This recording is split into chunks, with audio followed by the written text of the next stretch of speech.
पुढे एक मोठी बातमी आहे। आरएसएस मुख्यालयात जाणं अजितदादांनी टाळलेलं आहे। लाडकी बहीण योजनेनिमित्त तिघेही आज नागपूरमध्ये आहेत। शिंदे फडणवीसांकडून हेडगेवारांना अभिवादन करण्यात आलेलं आहे। आरएसएस मुख्यालयात जाऊन हेडगेवारांना अभिवादन करण्यात आलं, मात्र अजितदादांनी या ठिकाणी जाणं टाळलेलं आहे। ही मोठी बातमी खरं तर आपण बघतोय। नागपूरमध्ये लाडकी बहीण योजनेसंदर्भात एका कार्यक्रमाचं आयोजन आज करण्यात आलेलं आहे, मात्र त्या ठिकाणी असलेल्या आरएसएस मुख्यालयात जाणं अजितदादांनी टाळलंय।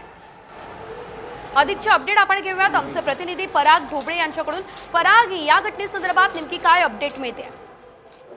नक्कीच हेडगेवार स्मृती मंदिर हे रेशीमबागला लागूनच आहे। हेडगेवार स्मृती मंदिर हे आरएसएसचं एक प्रकारे कार्यालय आहे। अनेक सभा जे आहे, कार्यकर्त्यांचे प्रशिक्षण आहे ते त्या ठिकाणी होतं आणि त्या ठिकाणीच बाजूला जो आहे रेशीमबाग, त्या तिथेच लाडकी बहीण योजनेचा नारी शक्ती मेळावा होता। त्या मेळाव्याला उपमुख्यमंत्री अजितदादा पवार, उपमुख्यमंत्री देवेंद्र फडणवीस आणि मुख्यमंत्री एकनाथ शिंदे हे तिघही नेते आले होते। मात्र तो कार्यक्रम संपल्यानंतर अजितदादा जे आहे ते आपल्या कार्यकर्त्यांच्या बैठकीसाठी निघून गेले। मात्र मुख्यमंत्री एकनाथ शिंदे आणि उपमुख्यमंत्री देवेंद्र फडणवीस यांनी लागूनच असलेले जे आहे हेडगेवार स्मृती मंदिर इथे गेले। त्यानंतर गोळवलकर गुरुजी यांच्या समाधीचं दर्शन घेतलं, तसंच हेडगेवार यांच्या स्मृती प्रतिमेला जे आहे वंदन करण्यासाठी तिथे गेले। मात्र अजितदादा जे आहे ते आपल्या कार्यकर्त्याच्या मेळाव्यासाठी निघून गेले होते।